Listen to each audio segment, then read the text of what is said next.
반갑습니다, 여러분. 한 주간도 잘 계셨지요? 네, 다음 주에 이제 부흥회가 있어서요. 부흥회가 있고 그리고 이제 또 부흥회 강사님이 오시는데 가끔 우리 교회 외부 강사님 오시면 나이가 많으신 목사님들이 오시는 경우가 있으면 4부 예배 부탁을 못 드려요. 너무 3부 1, 2, 3부 설교하시는 것도 너무 힘들어 하세요. 그런데 이제 우리 그 부흥회 강사 목사님하고 대화를 나누다가 청년에 대한 마음이 되게 많으세요. 그리고 청년 사역도 되게 오래 하셨고요. 그래가지고 부탁을 드렸는데 흔쾌히 우리 뉴스송 크라운에서 우리 멤버들을 위해서 또 4부 예배 성도님들을 위해서 당연히 말씀을 전하겠다라고 하셔서 이제 다음 주에도 우리 4부 예배 때 우리 부흥 강사님께서 말씀을 전해 주실 건데 여러분 정말 사모하는 마음으로 오시기를 바라고 또 금요일 토요일도 여러분 꼭 시간 내셔서 오셔서 함께 말씀 나누고 은혜 받으셨으면 좋겠습니다. 오늘 이제 마가복음 말씀에서 마지막 만찬, 여러분들이 아마 최후의 만찬 뭐 이런 단어는 많이 들었을 거예요. 마지막 만찬을 우리가 함께 살펴보는 시간이 될 건데요. 여러분 그 이제 미국에서 태어나신 분들이 아니면 괜찮겠지만 이제 한국에서 미국으로 이렇게 유학생으로 오신 분들의 경우에는 이 가족들과 마지막으로 먹은 그 마지막 만찬이 혹시 기억나실 수도 있지 않을까라는 그런 생각이 듭니다. 저한테는 마지막 만찬 기억나는 이 밥이 하나 있는데 그게 뭐냐면 그 논산 훈련소에 입대하기 전에 훈련소 부대 앞에서 마지막 가족들하고 점심을 먹었거든요. 그 먹고 이제 부대에 들어가는데 그때의 그 마지막 만찬이 아직도 기억이 나요. 근데 굉장히 맛있는 고기였다고 하는데요. 저는 기억이 없어요. 뭘 먹었는지도 기억이 안 나고 그냥 긴장하고 또 막 기분이 안 좋아가지고 그냥 밥을 먹었던 그런 기억만 있습니다. 아마 여러분들도 생활하면서 마지막 만찬 이런 것들이 아마 기억나는 식사가 있지 않을까 싶습니다. 마지막 만찬하면 또 여러분들 많이 기억나시는 것이 이 걸작품이죠. 이 레오나르도 다빈치의 최후의 만찬이라고 하는 그 이제 미술품 아마 기억나실 거예요. 그림을 보여주실까요? 그림을 보시면 예수님이 가운데 있고 이제 12 제자들이 옆에 있으면서 마지막 밀을 먹는 그러한 모습입니다. 여러분 잘 보시면은 굉장히 그림이 뿌예요. 물론 우리 이제 프로젝터 문제이기도 하지만 실제로 봐도 뿌엽니다. 왜 그러냐면 저 그림이 1490 몇 년도에 완성된 그림인데 지금 2025년이잖아요. 이 훼손이 너무 많이 된 거예요. 그래서 지금 실제로 이게 어느 박물관에 있죠? 그 박물관에 가서 보는 건요 500년 동안 보정 작업을 한 작품이고요. 실제가 이제 저겁니다. 이제 보정 작업을 하기 전에. 그래서 보면은 굉장히 뿌옇고요. 그림이 잘 안 보이기도 하고, 그런데 지금 이제 많은 전문가들이 이렇게 했습니다. 사람들이 500년 동안 보정 작업을 했고, 그리고 예수님이 죽으신 지 무려 1500년이 지난 후에 그려진 그림입니다. 이게요.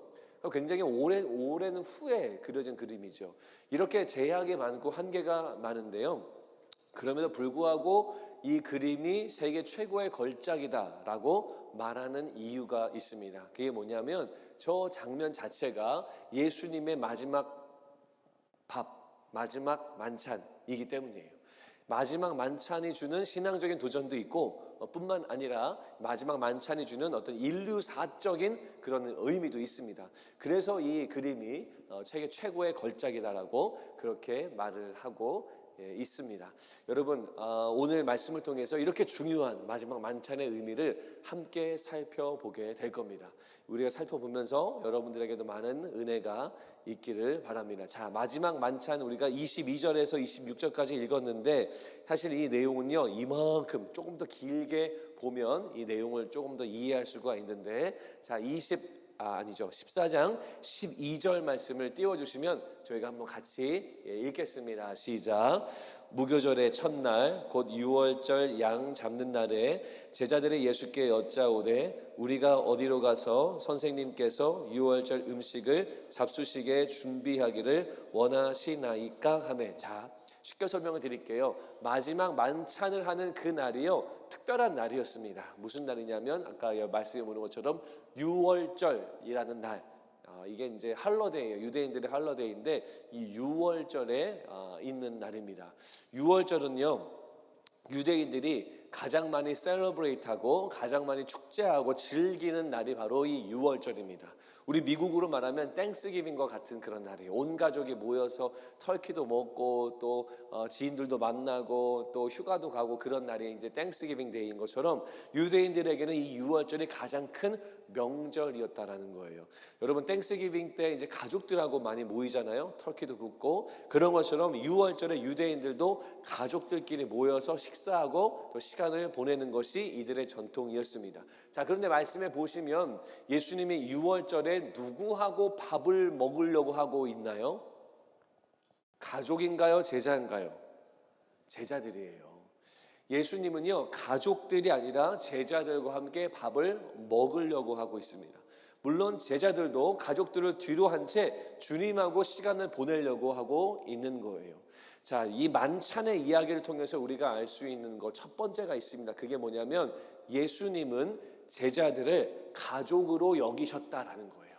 제자들을 가족으로 여기셨다라는 겁니다. 여러분 제자들을요 3년이라는 기간 동안 훈련시켰잖아요. 그 훈련시킨 수강생으로 취급하지 않으셨어요. 마치 우리가 돈 내면 뭐 인강을 듣든지 아니면 뭐 오프라인으로 가서 뭐 대면 수업을 하든지 그 수업이 끝나면 그냥 남남이잖아요. 빠이빠이 하잖아요. 예수님은 이 제자들을 이렇게 생각하지 않았어요. 그리고 예수님이 뭔가 놀라운 사역을 하실 때 옆에서 도와주는 헬퍼, 조력자 이런 사람들로 취급하지 않았어요. 예수님은 제자들을 가족으로 여기셨다라는 거예요. 그냥 일반 사람들로 여기지 않았다라는 겁니다. 여러분 저도 이제 유학생으로 미국에 처음 오게 됐어요. 유학생으로 미국에 처음 왔는데 유학 생활을 하면서 외로움을 느끼는 포인트가 딱 두 포인트가 있더라고요. 아마 여러분들도 비슷하지 않을까 싶습니다. 물론 이제 여기에 가족이 있는 분들도 있지만 가족 없이 혼자 일하거나 또 유학생으로 공부하시는 분들이라면 아마 제 말에 공감하지 않을까 싶은데 제가 유학생활하면서 가장 이거 너무 외롭다. 이거 진짜 타향살이를 이렇게 하는구나라고 생각했던 두 가지 포인트의 상황이 있는데 첫 번째가 뭐냐면 아플 때요. 기숙사에서 혼자 아파요. 아무도 알아주지 않고 그냥 혼자 이불 뒤집어 쓰고 약도 막 먹고 근데 막 낫지 않고 이럴 때 이 아플 때 진짜 외롭구나라는 그런 생각이 들고요. 두 번째는 언제냐면 할러데이, 땡스기빙이나 크리스마스 같은 이 미국의 명절이 되면 기숙사에 있는 미국 친구들은 다 지네들 집에 가고요. 나 혼자 기숙사 혼자 남아가지고 그냥 이 천정만 꿈뻑꿈뻑 바라보는 거죠. 예전에는 뭐 유튜브나 이런 것 때문에 잘 안 돼 있었기 때문에 그런 걸로 막 이렇게 놀면서 즐길 수도 없고 외로운 시간들을 보냈어요. 그래서 아프거나 아니면 이 할러데이 때 명절날은 이제 이 타향살이가 이 어렵구나 외롭구나라는 그런 생각이 들었습니다. 아마 여러분들도 그러지 않을까 싶습니다. 저희 아내도 유학생으로 미국에 왔었는데 저희 아내는 이 미국에 도착하고 처음 만난 땡스기빙 데이 때 몸살 감기를 옴팡 앓은 거예요. 그래서 룸메이트 친구들 다 자기네들 집에 가서 아무도 없고 혼자 이불 뒤집어 쓰고 있고 여러분 아시죠? 미국의 기숙사의 에어컨이 어마어마하게 춥습니다. 그래가지고 감기 몸살 걸려서 추운데 에어컨을 막 빠방하게 나오고 있고 막 이런 시간들을 보내고 있었던 거죠. 이중국을 겪은 거예요. 명절이고 아프고. 그러다가 이제 손을 내밀어준 한 부부가 있었는데 그 부부가 저희 아내를 초대해서 뜨거운 국을 먹이고 밥을 먹이고 약도 주고 보살펴 주면서 땡스기빙 데이를 보냈다라고 얘기를 들었는데 그 부부가 누구냐면 이번에 부흥회 강사로 오시는 목사님 가정이에요. 그래서 목사님 가정이 이제 이번에 저희 뉴스홈교회 방문하는 것이 저희들에게 너무나 기쁘고 뿐만 아니라 이 목사님도 이 뉴스홈교회가 남의 교회지만 본인이 오는 교회가 아니지만 정말로 가족과 같은 곳에 방문하는 것 같다라는 그런 말씀을 주시더라고요. 그래서 여러분들도 그런 사모하는 마음으로 이 말씀을 듣기 위해서 꼭 오셨으면 좋겠습니다. 여러분 피를 나누지 않은 사람을 가족으로 여기는 것은요 굉장히 드문 일입니다. 그래 많지 않죠. 예수님도 마찬가지예요. 제자들을 피 한 방울 섞이지 않았지만 제자들을 뭐 했어요? 가족으로 여기십니다. 그리고 그들을 지키시고 돌보시고 보호하셨다라는 거예요. 이게 바로 예수님의 이야기라는 거예요. 우리 사보예배 성도 여러분, 그리고 뉴스홈 크라운 멤버 여러분, 예수님의 제자들을 그렇게 사랑하시고 가족으로 여기셨다면 지금 여러분들을 어떻게 여기고 계실까요? 제자들은 사랑하고 제자들은 좋아하고 여러분들은 또 다른 마음으로 여러분들을 보실까요? 아니면 제자들을 바라봤던 동일한 마음으로 여러분들을 보실까요? 1번일까요? 2번일까요? 네? 맞아요. 예, 정답입니다. 왜 마스크 썼어요? 마스크 왜 썼어요? 기침이 나서요? 네, 오케이. 여러분, 예수님이 성경에 기록되어 있는 이 마음을 우리한테 기록해서 주셨다는 것은요, 우리 보고요, 그 마음이 그대로 현재도 액티브하다라는 것을 알려주시는 거예요. 피 한 방울 섞이지 않은 제자들을 예수님이 가족으로 맞이하셨다. 땡스기빙 데이 때 다른 사람 다 제쳐두고 자기의 혈육을 나눈 형제 자매 다 제쳐두고 이 사람들과 식사를 하셨다. 당연히 제자들을 너무너무 사랑하셨다는 말이고요. 그 사랑이 성경책에 기록되어져서 우리에게 전해지고 있다면 여러분들을 향한 사랑도 동일해요. 여러분들을 자녀로 여기시고 여러분들을 아들로 딸로 여기시고요. 그리고 여러분들을 아끼시고 지키시고 보호하세요. 이게 여러분들을 향한 예수님의 마음이에요. 여러분들을 향한 예수님의 마음이에요. 여러분 짝사랑 해본 적 있으세요? 많이 있으시죠? 없어요? 저만 있나요? 옆에 막 치시네. 네. 짝사랑 하면은요, 나는 그 사람을 좋아하는데 그 사람은 나를 보통 안 좋아하는 경우가, 저만 짝사랑 해봤나요? 다 해봤잖아요. 네. 보통 그럼 나는 좋아하는데 그 사람은 나를 안 좋아하는 경우가 많아요. 근데 여러분, 그 사람이 날 좋아하든 안 하든 상관없이 나는 그 사람을 좋아하는 마음은 변하지 않는 게 짝사랑이잖아요. 약간 비슷해요. 하나님이, 그리고 예수님이 여러분들 자녀로 삼아주셨고 아들로 딸로 여기고 계세요. 근데 여러분들은 우리가 믿음이 때로는 없어서 그거를 믿지 못하거나 받아들이지 않거나 잊어먹고 사는 경향이 많아요. 근데 예수님의 사랑은 약간 짝사랑하고 비슷해, 똑같진 않지만 비슷해서 여러분들을 향한 사랑은요, 바뀌지 않아요. 계속돼요. 제자들에게도 계속됐고 2000년 내내 계속됐고 2025년 지금도 동일하게 여러분들을 향한 사랑은요, 바뀌지 않아요. 다만 문제는 그냥 우리들이 문제예요. 우리들이 잊어먹거나 우리들이 아닐 거야, 나 같은 사람 안 좋아하실 거야, 안 사랑하실 거야 라고 생각하는 경향이 많다라는 거예요. 근데 여러분, 예수님은요, 여러분을 자녀 삼아 주셨어요. 여러분을 아들이라고 딸이라고 부르고 계십니다. 성경에 기록되어져 있어요. 요한복음 1장 12절 말씀 띄워주시면 같이 읽겠습니다. 시작.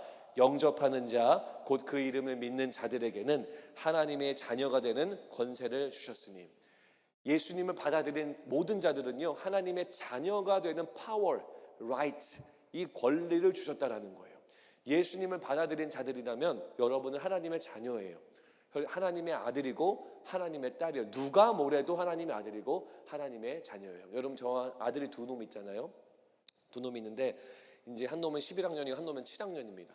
근데 이 놈들이요, 이제 아침에 일어나면 뭐 학교 가고 밥 주고 또 갔다 오면 또 아빠랑 허그하고 또 가끔 뭐 공놀이도 하고 또 그런 시간을 보내는데요. 옆집 아저씨가 만약에 저한테 와가지고 그 지금 7학년하고 11학년 그 남자놈들은 당신의 아들이 아니요 라고 막 귀에 피가 나듯이 얘기한다고 가정을 해볼게요. 그 사람의 귀에 피가 나듯이, 아니면 양쪽에 제 귀에 피가 나듯이 얘기한다고 해서 얘네들이 제 아들이라는 사실이 바뀌나요? 바뀌지 않아요. 누가 뭐래도 얘네들은 DNA 검사를 해보면 더 나오겠지만 얘네들은 누가 뭐래도 제 아들 놈들이에요. 제가 밥을 먹여야 되고 살려야 되고 라이드를 해줘야 되고 챙겨야 되는 아들이다라는 거예요. 예수님이요, 여러분들을 아들로 딸로 삼아 주셨어요. 그렇게 부르시고 계세요. 누가 뭐래도. 누가 뭐라 그럴까요? 사단이 뭐라 하죠. 사단은 거짓말하는 존재예요.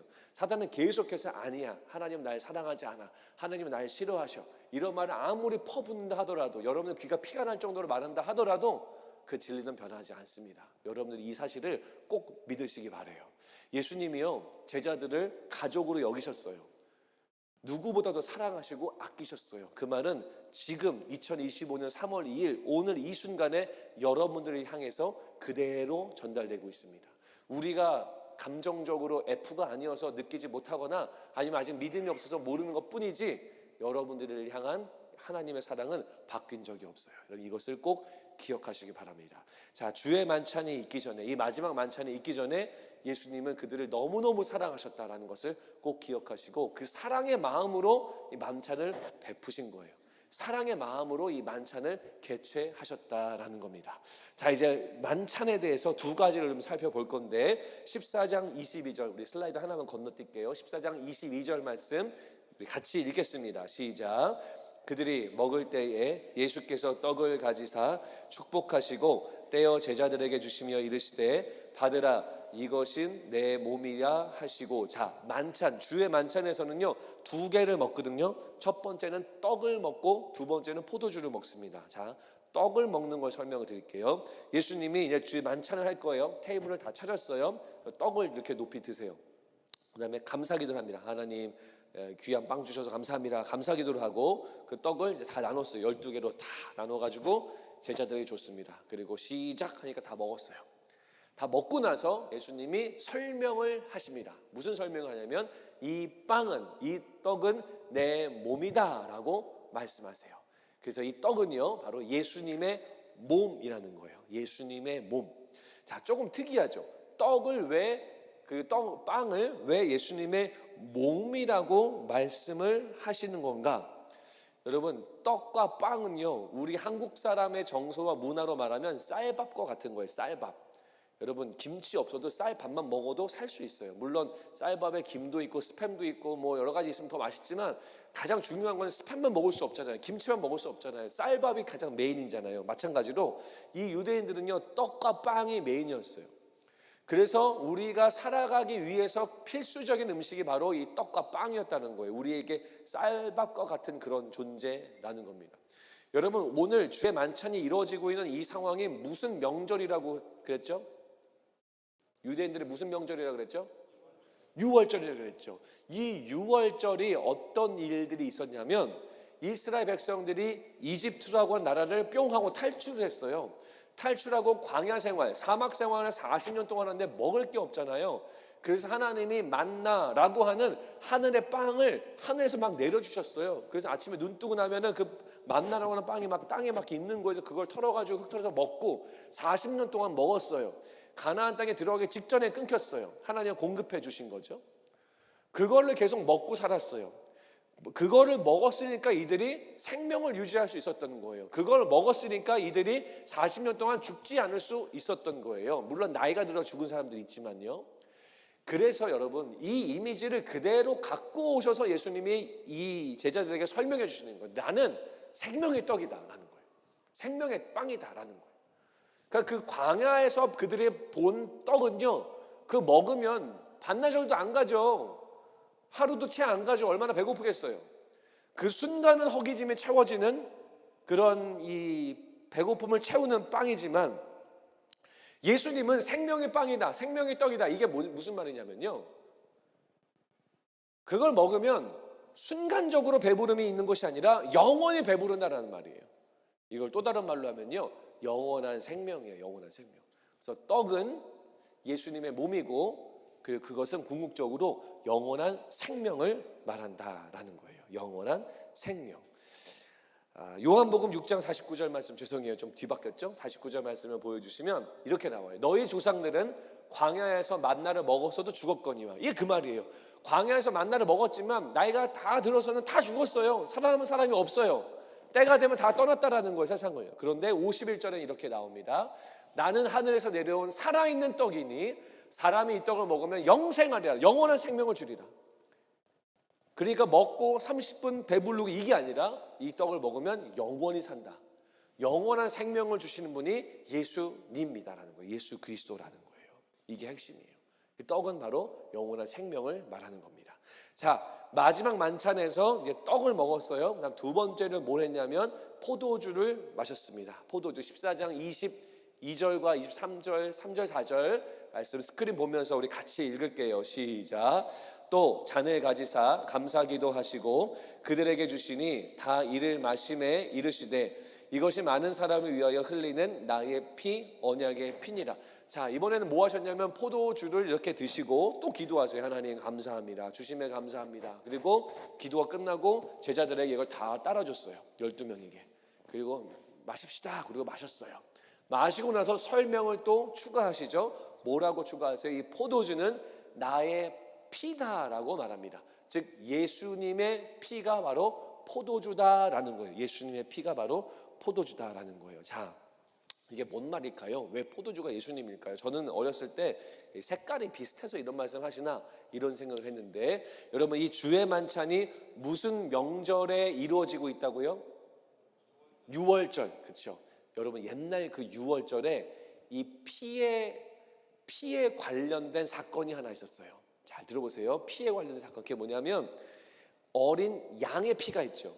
어린 양의 피를, 그러니까 죽여야 돼요. 죽여서 피를 받아요. 쟁반에. 그거를 어디다 바르냐면 문설주, 뭐 지금은 쓰는 단어가 아닌데 문설주, 영어로 하면 도어 스태프 같은 거예요. 이 문이 있으면은 그 이렇게 이 프레임 있잖아요. 그 문설주에다 그 어린 양의 피를, 이 큰 양은 안 돼요. 어린 양의 피를 그 문설주에 발라요. 발라놔요. 이걸 왜 발랐느냐? 하나님이 말씀하셨거든요. 이집트에서 탈출할 때 10가지 재앙이 임하는데 그 마지막 재앙이 첫 번째 아들이 죽는 재앙이었어요. 그런데 그 어린 양의 피를 받아가지고 그 도어 스텝에다가 발라놓으면 오늘 밤에 너희 가정의 첫째 아들이 죽지 않아 라고 말씀하셨어요. 그래서 많은 이스라엘 사람들이 그 하나님 말씀을 듣고 어린 양을 잡아가지고 피를 받아서 그걸 도어 스텝에 다 발랐어요. 그런데 그 중에는 이스라엘 백성들 안에서도 그러고 그 또 애굽, 그러니까 이집트니까 그 이집트 사람들은 야, 말이나 되냐? 무슨 양의 피를 바른다고 아들이 죽어나가고 안 죽고 뭐 이게 말이나 되냐? 이러면서 안 믿었어요. 안 믿고 귀찮아하고 하찮이 여겼어요. 그래서 그런 사람들은요 안 발랐어요. 안 발랐는데 어떤 일이 발생해요? 진짜로 자고 일어나니까 첫째 아들들이 다 죽은 거예요. 그런데 그 도어 스텝에다가 문설주에다가 어린 양의 피를 바른 가정들은요, 그 아들들이 다 살았던 거예요. 이게 그래서 이 심판이 넘어간다. 그래서 pass over가 유월절이라고 하는 영어 단어예요. pass over. 그러니까 심판이 넘어간다는. 피를 발라 놓으면 괜찮다라는 거예요. 그러니까 이런 일이 있었거든요. 예수님이 내가 피다, 포도주가 나의 피다라고 말씀하시는 건 뭘까요? 자, 한 가정의 첫째 아들을 살려내려면 뭘 죽여야 돼요? 뭘 죽여야 돼요? 어린 양을 죽여야 돼요. 얘를 죽여야 피를 받죠. 그러니까 내 아들을 살리려면 어린 양을 대신 죽여서 그 피로 문설주를 발라야 내 아들이 사는 거예요. 예수님이 내가 언약의 피고 내가 이 포도주가 내 피다라고 하는 말씀은 무슨 말이냐면 모든 사람들을 살려내기 위해서, 이제 한 가정이 한 아들만이 아니라 모든 사람들을 살려내기 위해서 내가 죽을 거고 내가 흘리는 십자가 흘리는 내 피를 믿으면, 내 피를 accept 받아들이면, 나를 위해 죽으시는군요 받아들이면 내가 대신 죽었으니까 너희들이 살게 될 거야 라는 것을 약속해 주시는 내용이다라는 거예요. 예수님이 대신 죽으신 거죠. 그래서 우리가 예수 어린 양이라고 말하는, 뭐 찬양할 때도 그러잖아요. 그런 이유가 바로 이거예요. 예수가 어린 양처럼 우리 위해 대신 죽으신 거예요. 피를 흘리신 거예요. 그래서 그 피를 받아들인 자들은 다시 살아나게 된다. 그 의미가 바로 예수님의 피가 포도주다라는 거예요. 자, 정리를 해드릴게요. 주의 만찬, 그게 뭐냐면 예수님의 피다. 바로 결국 그거는 구원을 말하는 거예요. 구원. 죽어야 되는 사람이 안 죽잖아요. 죽어 마땅한 사람인데 살아나요. 그러니까 구원받는다, 구출받는다라는 의미예요. 그래서 예수님의 피는요 구원을 의미하는 거예요. 자, 정리해드릴게요. 주의 만찬 하잖아요. 우리 교회에서도 하잖아요. 예수님이 하신 이 주의 만찬의 의미는 뭐냐? 이 떡을 먹으면서 영원한 생명, 이 잔을 마시면서 구원, 영원한 구원, 이것이 너희들에게 주어졌다라고 알려주시는 거예요. 자, 조금 있으면 예수님이 십자가에 달려 죽으세요. 제자들은 예수님이 죽는지 몰라요. 그렇게 많이 알려줬는데도 그 이해하지 못하고 그냥 멀뚱멀뚱 있어요. 아까 본문에 보면은요, 이 제자들이요, 막 찬미하면서 휘파람 부르면서 찬송 부르면서 감난산으로 올라갔더라. 그러니까 전혀 분위기 파악 못 하고 있는 거예요. 지금 예수님이 이런 말씀을 하고 있는데. 그러니까 예수님은 아셨거든요. 곧 내가 죽으니 12명의 이 아들들이 가족으로 여기셨다고 그랬잖아요. 이 아들들이 얼마나 불안해할까, 내가 죽으면. 십자가로 끌려가기 시작하면 얘네들이 얼마나 도망가고 힘들까, 별의별 생각이 많으시겠죠. 그래서 주의 만찬을 베푸시면서 이 진리를 알려주는 거예요. 너희들이 아무리 핍박과 고난과 예수님이 없어지는 그런 상황이 발생하더라도, 너희들 리더가 없어지는 상황이 발생하더라도 너에게는 영원한 생명이 있고 영원한 구원이 주어질 거야.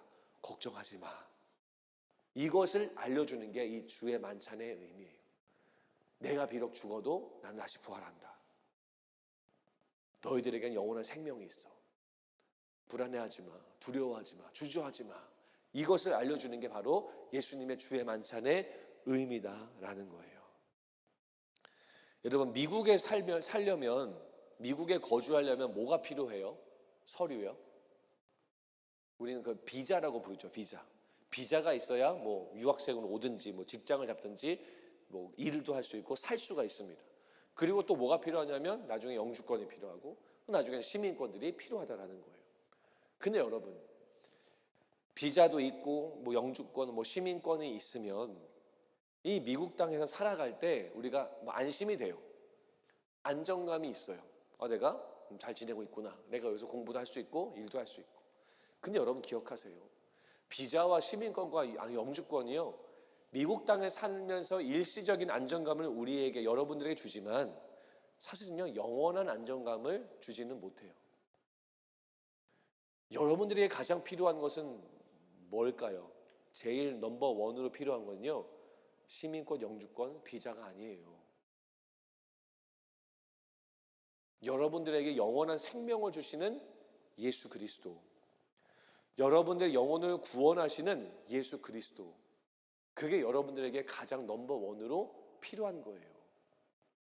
요즘에 뉴스가 뒤숭숭하게 만들어요. 뭐 누가 추방당했다더라, 뭐 누가 뭐 끌려갔다더라, 다 뭐 가짜 뉴스도 많고 뭐 그렇습니다. 그럴 때일수록 더더욱 여러분 무엇을 바라봐야 돼요? 예수 그리스도를 바라보세요. 예수님이 여러분을 사랑하시잖아요. 아들로 딸로 여기시잖아요. 그렇게 여러분이 예수님을 의지하기 시작할 때 주님이 여러분의 삶을 돌보시고 지키시고 보호하시고 인도하십니다. 불안해하지 마세요. 놀라지 마세요. 걱정하지 마세요. 주님이 여러분의 삶을 지키시는 거예요. 주님이 돌보십니다. 이게 하나님의 사랑하시는 사랑의 모습이에요. 여러분, 우리가 자본주의 사회에 살고 있잖아요. 자본주의 사회에 잘 살려면 뭐가 필요해요? 뭐가 필요해요? 당연히 돈이 필요해요. 돈이 많으면 잘 살아요. 여러분, 요즘에 100세 시대라 그러거든요. 여러분 아마 좀 체감을 못할 수도 있는데 100세 시대라고 해요. 그러면요, 100세 시대를 잘 살려면 또 뭐가 필요할까요? 건강이 필요해요. 건강해야 100살까지 잘 살 수 있어요. 안 그러면요, 그냥 70, 80대부터 그냥 계속 침대에 누워서 30년 사는 거예요. 얼마나 재미가 없어요. 얼마나 힘들어요. 건강이 있어야 돼요. 요즘에 우리가 살려면 돈도 필요하고 건강도 필요하고 너무나 많은 게 필요합니다. 근데 여러분 기억하세요. 그거는요, 우리의 삶을 때로는 윤택하게 해주고 좋은 도움을 줍니다. 하지만 일시적이에요. 영원한 생명, 여러분들이 영원히 살아있게 만드는 건요, 돈도 아니고 건강도 아니에요. 바로 예수 그리스도가 주는 생명이에요. 여러분들을 죄에서 건져내시는 그 놀라운 은혜는요, 아무 데서 얻는 것이 아닙니다. 예수님이 주시는 구원이에요. 아까 제가 3부 예배 끝나고 급하게 미팅이 있어서 가야 되는데 갑자기 어느 집사님이 저를 붙잡았어요. 목사님 잠깐만요. 보통 주일은 제가 바쁘니까 보통 이렇게 일정을 잡아서 움직여야 되는데 그 갑자기 들어오셔서 왜 그러세요? 뭐 급한 일이세요? 목사님 기도 좀 해주셔야 됩니다. 당연히 기도 얼마든지 해드리죠. 뭘 위해 기도해 드릴까요? 뭐뭐뭐 성도가 오늘 예수님을 영접할 것 같아요. 그러는 거예요. 예수님 영접하는 건요, 교회의 넘버 원 프라이어리티예요. 아무리 제가 기도 모임이 있고 무슨 모임이 있고 하더라도 예수 영접은요, 열일 제쳐두고 가야 되는 거예요. 그래서 갑시다. 만났어요. 기도해드렸어요. 상황도 듣고 두 손 잡고 영접 기도했습니다. 나이가 많으신 우리 집사님이, 성도님이셨는데 뜨거운 눈물을 흘리시더라고요. 왜 그럴까요? 왜 그럴까요? 왜 그럴까요? 그 정도 나이시가 되면은요, 산전수전, 공중정 다 겪으신 분이거든요. 뭐가 중요한지를 알죠. 돈, 건강, 아무것도 중요하지 않아요. 물론 있으면 좋죠. 근데 좋은 것만 갖고 사나요? 좋은 것만이 아니라 최고의 것을 붙들어야죠. 그게 뭐예요? 예수 그리스도가 주는 영원한 생명, 예수 그리스도가 주는 영원한 구원. 그것을 경험하니까 그 나이 많은 성도님이 남자 성도님이 뜨거운 눈물을 흘리는 거예요. 여러분, 나이는 전혀 상관없습니다. 여러분들 마음을 열고 예수님이 주시는 영원한 생명을 꼭 붙드시기 바라요. 예수님이 주시는 영원한 구원을 꼭 붙드시기 바랍니다. 그것이 여러분들 인생의 가장 중요한 것이다 라는 거예요. 우리 사랑하는 우리 뉴스홈 가족 여러분, 그리고 우리 사부예배 성도 여러분, 주의 만찬은 이런 거예요. 가족처럼 여기시는 예수님이 그들에게 사랑 주시고 가장 중요한 영원한 사랑과 구원을 주시는 겁니다. 이제 말씀을 마무리하는데요. 지난주에 엄청난 뉴스가 하나 있었어요. 우리 도널드 트럼프 미국 대통령하고 제이디 벤스 부통령하고 그다음에 우크라이나 대통령인 젤렌스키 대통령이 백악관에서 회담을 했습니다. 아마 뉴스 많이 보셨을 거예요. 보통 우리 사진에 띄었죠. 정상회담을 하면은 보통 회담은요 굉장히 젠틀합니다. 그리고 이 회담장, 정상들이 만나 대통령들이 만나는 이 회담장에는요 이미 밑에서 실무진들이 조율이 끝난 아젠다를 가지고 가서 만나는 거예요. 이때 막 논의하지 않아요. 막 이렇게 밀당 안 해요. 이미 다 끝나요. 그걸 가지고 그냥 대통령이 만나서 땅땅땅 하는 그런 시간인데요. 굉장히 예우가 있고 상대방을 존중하는 게 정상회담이에요. 각 대통령들의 회담이죠. 근데 여러분 뉴스 보셔서 아시지만 난리가 났죠. 욕을 했다는 사람도 있고 욕만 안 했지 서로에게 상대방에게 너무나 무례한 이 외교적 결례를 양쪽에 다 가했죠. 저 뉴스를 보면서 좀 마음이 아팠습니다. 저는 한 명의 그리스도인으로서 정치적인 거 외교적인 걸 차치하고 그리스도인으로서 여전히 인도적인 지원이 필요하다. 얼마나 많은 사람이 고생해요. 전쟁 때문에. 인도적인 지원이 필요하고 전쟁은 빨리 끝나야 된다. 신속하게 종식되어야 된다. 라는 걸 지지하는 사람입니다. 그런데 그걸 떠나서 이 정상이라고 하는 이 대통령들의 몇 마디에 이 우크라이나라고 하는 이 국민 전체의 생명이 왔다 갔다 하는 이 상황이요. 너무나 참담하다라는 생각이 들었어요. 제가 이 기사를 보면서 고민을 했습니다. 그 다음 사진을 보여주실까요? 이게 뭐냐면 한 여성이 펜을 들고 머리를 이렇게 감싸고 있죠. 저 여인이 누구냐면 미국에 있는 우크라이나 대사예요. 지금 본인의 대통령과 트럼프 대통령이 설전을 벌이고 있는 것을 보고 뭔가 절망스러운 표정인 거죠. 아이고 끝났구나. 아이고 이번 회담 그냥 다 물거품이구나 하면서 얼굴을 이렇게 감싸면서 이 머리가 지끈지끈 아프겠죠. 이거 어떻게 하나 라는 표정이에요. 제가 상상을 해봤어요. 내가 만약에 우크라이나 국민이라면 이 광경을 보고 어땠을까 상상을 해봤거든요. 아마 저 감정이 아니었을까. 전쟁은 계속되죠. 끝날 기미는 보이지 않죠. 상대는 러시아죠. 가족들이 죽어나가죠. 경제는 파탄나고 있죠. 소망의 빛이 없어요. 지금 그 나라가요. 그나마 미국의 힘을 빌려서 어떻게라도 광물을 팔아서라도 평화를 가져올라 마나 그것을 오매불망 국민들이 기다리고 있는데 뉴스에 생중계된 장면이요. 자기들의 대통령하고 트럼프 대통령이 붙고 있네요. 설전을 벌이고 있네요.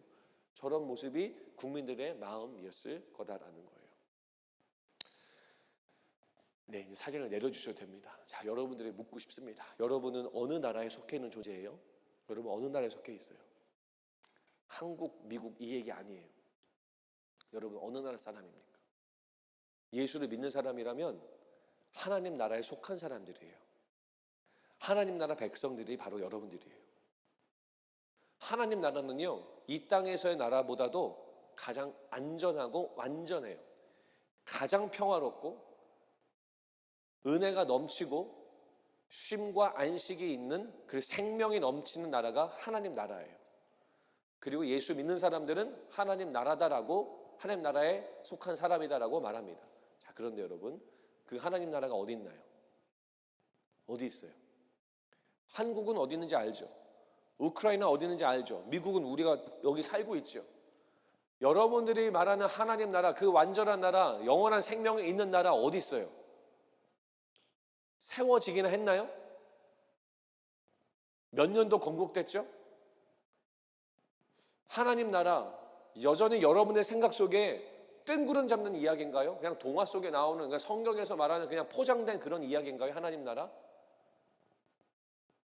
그 완전하고 아름다운 그 나라, 흔들리지 않는 나라, 백성들이 다 생명을 얻는 나라, 그 나라가 어디 있냐는 거예요.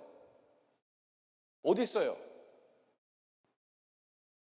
오늘 주의 만찬을 하고요, 두 가지를 했죠. 떡 먹고 포도주 마셨습니다.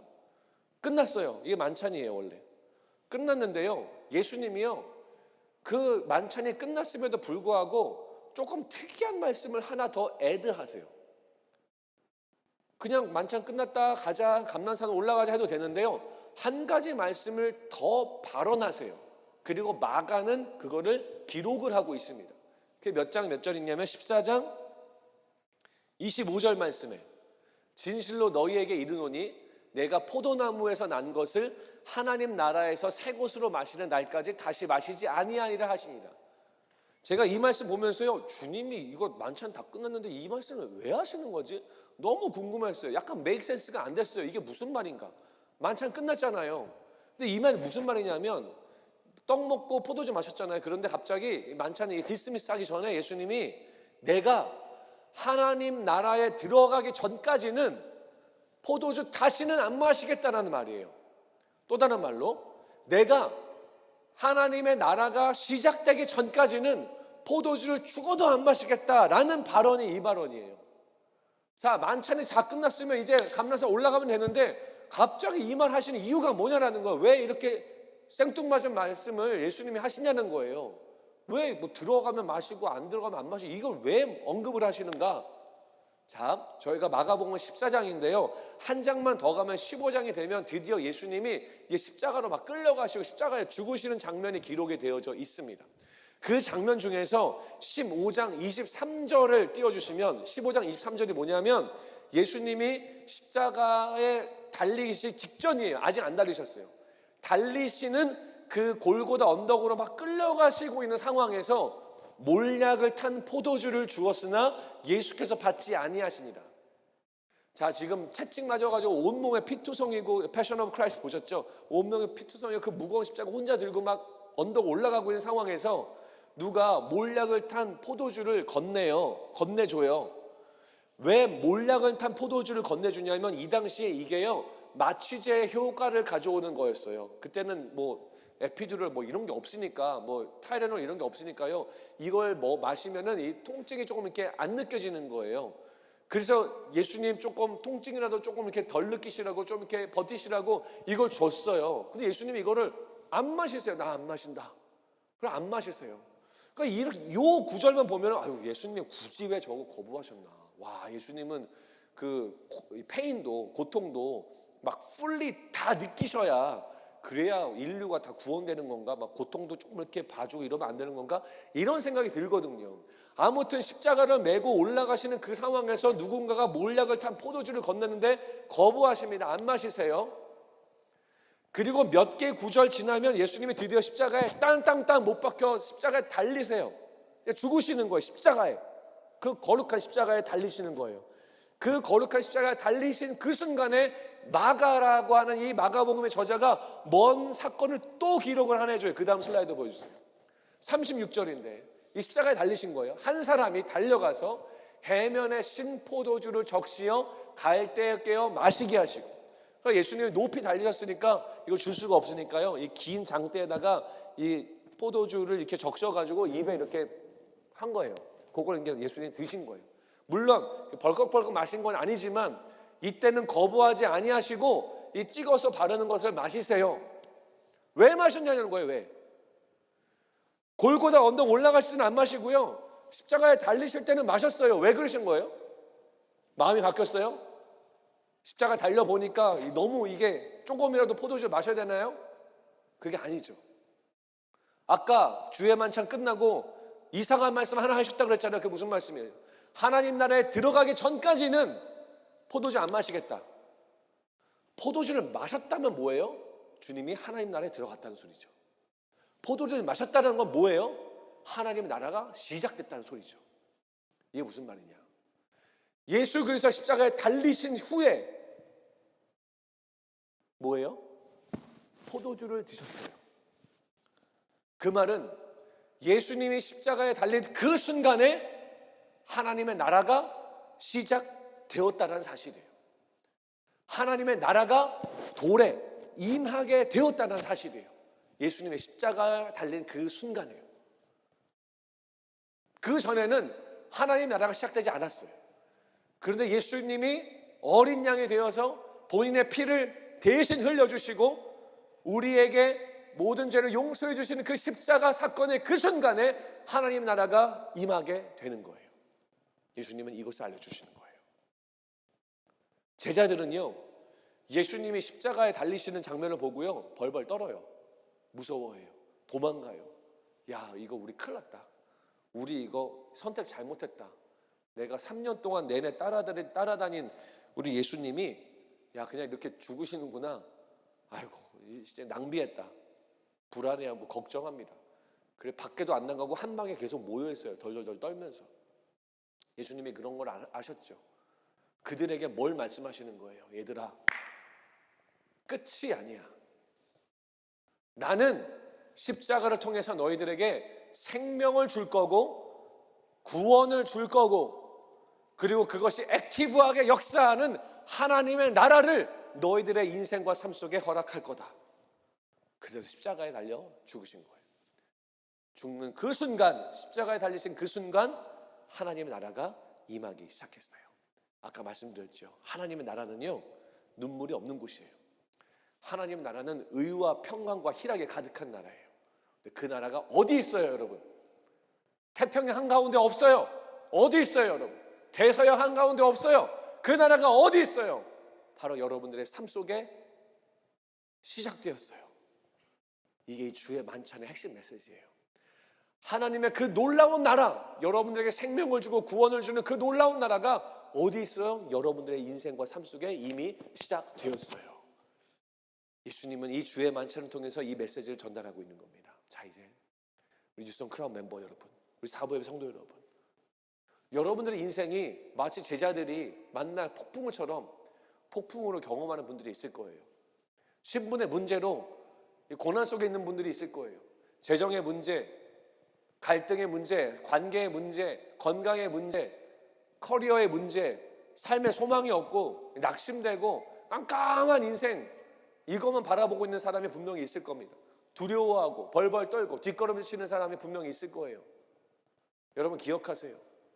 하나님은 여러분을 자녀로 부르시고 계신다는 사실을 기억하세요.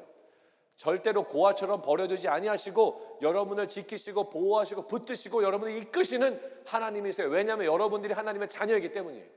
여러분들의 자녀가 아니라고 아무리 말해도, 옆집 아저씨가 저 사람들은 당신의 자녀가 아닙니다 아무리 말해도 그 사실은 바뀌지 않아요. 왜냐하면 하나님이 여러분을 선택하셔서 부르셨기 때문이에요. 그리고 또 뭘 기억해야 돼요? 주의 만찬. 하나님은 떡과 포도주가 되셔서 여러분들의 영원한 생명을 주시는 거예요. 잠깐 건져주시는 것이 아니라, 템포러리로 주시는 것이 아니라, 리미트하게 건져주시는 것이 아니라 영원히 건져주시고 영원히 생명을 주시는 거예요. 여러분들에게 예수를 만나는 이 뜨거운 눈물이 여러분들 안에 있기 바랍니다. 왜냐하면 주님이 여러분들의 삶을 이제 통치하세요. 이제 다스리세요. 이제 여러분을 주관하세요. 사단이 여러분을 해하지 못합니다. 사망의 음침한 골짜기로 다닐지라도 해를 두려워하지 않는 것, 헐트당함을 두려워하지 않을 이유는 하나님이 여러분들과 영원히 함께 하시기 때문이에요. 왜냐하면 여러분들이 당신의 하나님의 자녀이기 때문입니다. 이게 주의 만찬의 의미예요. 여러분 어디를 가든지,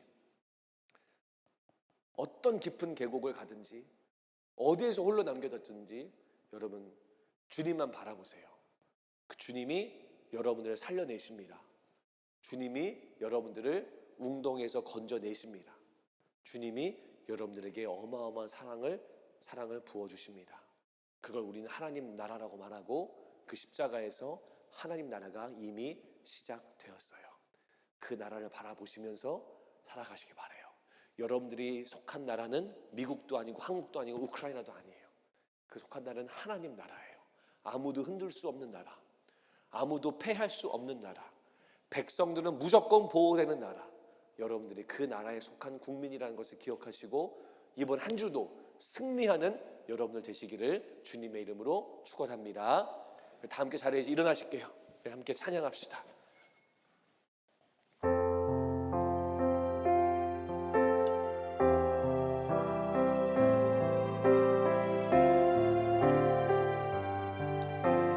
찬양합시다. 예수 하나님의 공의, 예수 하나님의 공의, 하나님의 공의, 주 독생자 그의 나라, 주 독생자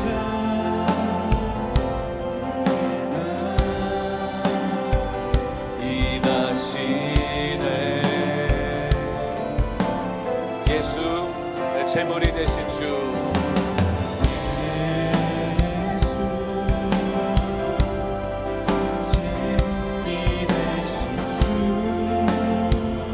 찬양합니다. 영광 주게 그의 나라, 영광 주게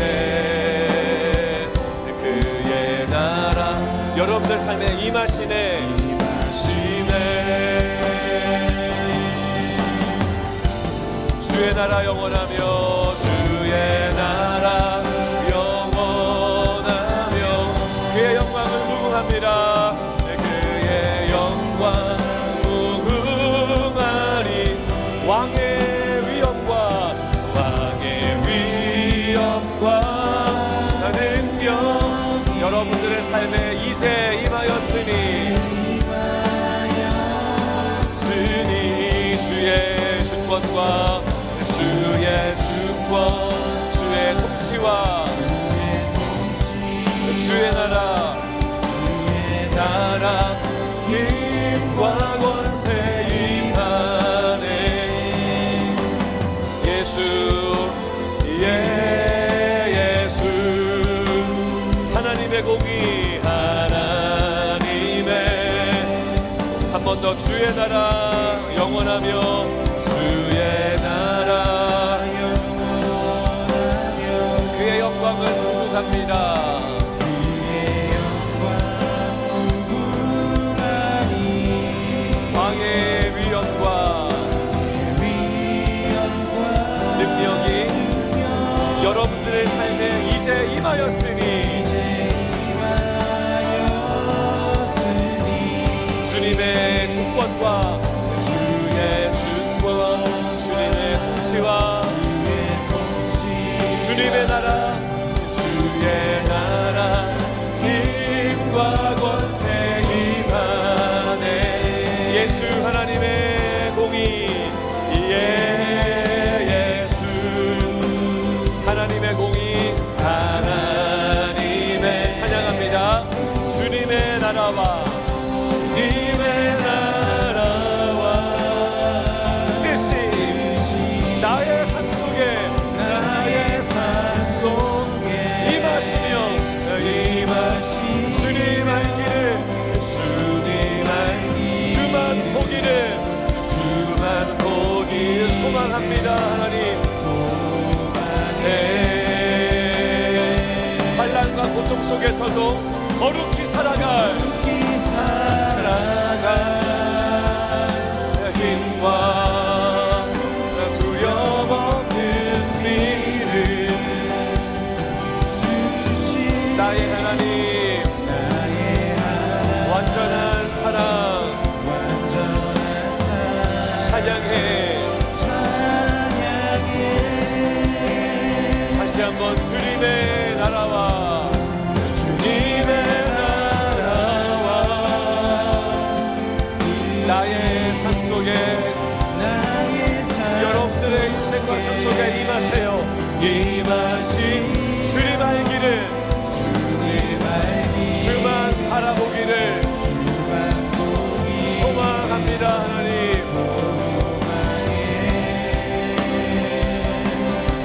거룩히 살아갈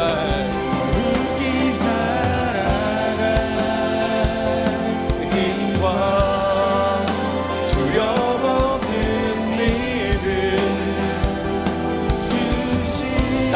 하나님, 완전한 사랑 찬양해.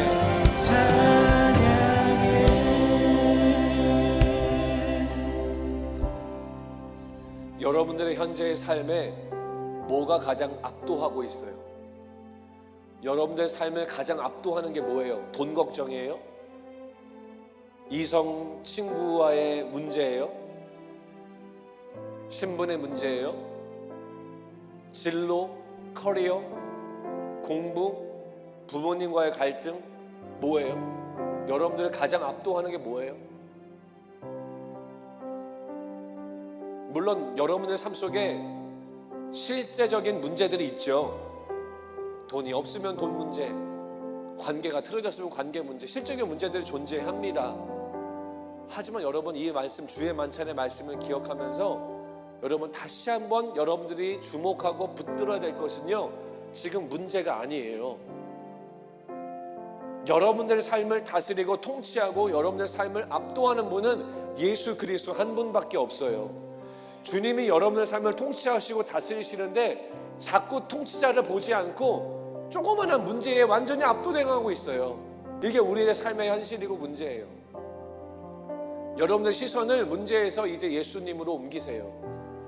영원한 생명을 주시는 예수님, 구원을 주시는 예수님, 현재의 웅덩이에서 여러분들을 건져내실 예수님, 그 주님을 바라보세요. 신분의 문제, 네, 주님을 바라보세요. 재정의 문제, 네, 주님을 바라보세요. 이성 친구와의 문제, 네, 주님을 바라보세요. 인생의 문제, 네, 주님을 바라보세요. 중독의 문제, 네, 주님을 바라보세요. 왜냐하면 그 주님이 여러분들 돌보시고 지키시고 여러분의 삶을 실제적으로 인도하시는 하나님이시기 때문입니다. 그렇게 주님을 의지할 때 돌보시는 하나님, 생명 주시는 하나님, 건져내시는 그 구원의 하나님이 여러분을 실제적으로 건져내시고 구원하시고 영원한 생명을 허락하시게 될 거예요. 그것이 하나님 나라고, 그 하나님 나라가 이미 시작되었습니다. 십자가에서부터 시작된 거예요. 이 시간 기도합시다. 뭐라고 기도하냐면, 하나님, 내가 문제에 매몰되지 않겠습니다. 문제에 압도당하지 않겠습니다. 내가 주인 되신 예수님만 바라보겠습니다. 생명 주시고 구원 주시는 주님만을 바라보겠습니다. 주님만을 바라볼 때 나의 삶의 주인 되신 주님께서 내 삶의 모든 문제를 해결해 주시고 실타래를 풀어주시고 하나님 나의 모든 길에 빛을 비춰 주시옵소서. 그렇게 기도할 때 하나님의 나라가 여러분들 삶에 임하고 주님의 뜻이 여러분 삶에 성취되어지기 시작할 겁니다. 자, 믿음으로 기도할 때 주여 내 삶 속에 역사하여 주시고 주님 인도하여 주시옵소서. 합심으로 기도하며 나아갑니다. 다 같이 기도합니다. 할렐루야. 주님, 우리 가운데 역사해 주시기를 원합니다. 하나님, 우리 가운데 큰 일을 베풀어 주시기 원합니다. 하나님, 우리가 다른 거 바라보지 않기 원합니다. 하나님이여 주님, 오직 주님만 바라보고 소망합니다. 주님의 뜻을 우리 성도들에게 허락하소서. 하나님의 나라를 주여 임하게 하여 주셔서 눈물이 떠나가고 성함이 떠나가고 아픔이 떠나가는 모든 안에 나와주는 주의 놀라운 은혜를 주옵소서. 하나님과 주님 낙심이 있습니까? 우울감이 있습니까? 어둠이 떠나가는 역사 허락하여 주시옵소서. 주여 주시고 하나님 믿음의 눈을 뜨게 하나님 이미 시작했습니다. 주님의 통치가 이미 시작했습니다. 믿게 하시고 흔들게 하여 하나님 감사가 회복되기 원합니다. 찬양이 회복되기 원합니다. 주님 하나님을 만나 하나님을 찬양하고 높이는 이 모든 것들 속에 우리의 문제가 해결되기 원합니다. 하나님 문제를 가지고 하나님께 찾아 나갑니다. 우리의 심정 그대로 도로합니다. 우리의 심령을 보시는 하나님, 우리의 깊은 문제까지도 만지시고 함께하시고 고치시며 변화시키시며 우리가 아버지 정말 곧두루 할 수 있도록 하나님 우리와 아버지 인도하시는 하나님을 바라봅니다. 우리의 믿음 없음을 용서하여 주시옵소서. 아버지 우리의 문제 너머에 계신 하나님을 바라보게 하여 주십시오. 내가 산을 향한 눈을 들리라. 아버지 나의 도움이 어디서 올 거라는 시편 기자의 고백처럼 아버지 하나님 우리와 함께 계시는 그 하나님 우리의 눈을 들어 그분을 바라보기 원합니다. 우리의 마음속에 아버지 실패감이 있습니까? 그 실패를 성공으로 바꿔주십시오. 우리 마음에 낙심만이 있습니까? 그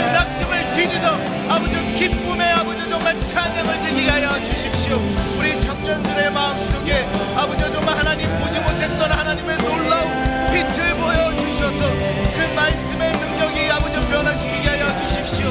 말씀대로 살 수 있는 힘을 주시고 능력을 주셔서 아버지 정말 이 땅에 아버지 정말 끌려다니고 이 땅에 잘못된 것에 휩쓸리는 청년들이 아니라 아버지 진리를 붙잡고 우뚝 서서 아버지 이 땅의 폭풍과 맞서 싸우는 아버지 청년이 되게 하여 주십시오. 아버지 정말 이 자리에 온 사람들을 축복합니다. 아버지 주님의 역사하심이 주님의 함께하심이 아버지 주님의 그 능력이 아버지 정말 이들의 삶 속을 아버지 변화시키며 하나님 능력으로 임하여 주십시오. 성령의 충만으로 임하여 주십시오. 말씀의 그 능력이 실천되어 정말 행하여지게 하여 주시옵소서. 아버지 주님을 찬양합니다.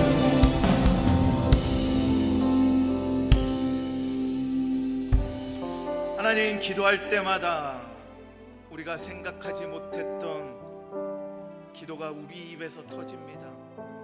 하나님의 뜻을 구하고 하나님의 능력을 구하고 하나님을 주인으로 고백하며 우리가 어떠한 문제 가운데 있던지 어떠한 상황 가운데 있던지 그 상황을 뛰어넘는 그 십자가의 능력을 바라보게 하여 주셔서 감사합니다. 십자가 외에는 다른 길이 없음을 또 한 번 고백합니다. 아버지, 십자가에서 주님이 우리의 모든 문제를 해결해 주셨음을 믿습니다. 아버지, 정말 그러한 믿음으로 오늘 하루를 살아가며 사람들을 만나고 우리의 문제를 만날 때에 아버지 기도하게 하시고 말씀을 붙잡게 하시고 주님을 온전히 의지하고 신뢰하는 우리 모두가 되게 하여 주시옵소서. 지금은 주 예수 그리스도의 은혜와 우리를 사랑하시는 그 큰 하나님의 사랑과 우리와 항상 함께 하시는 성령 하나님의 그 임재가 오늘도 그 하늘나라를 살아내고 하늘나라의 삶을 살기 위해 노력하는 모든 성도들의 머리 위에 지금부터 영원까지 함께 하시기를 주 예수 그리스도의 이름으로 축복하며 기도합니다. 아멘.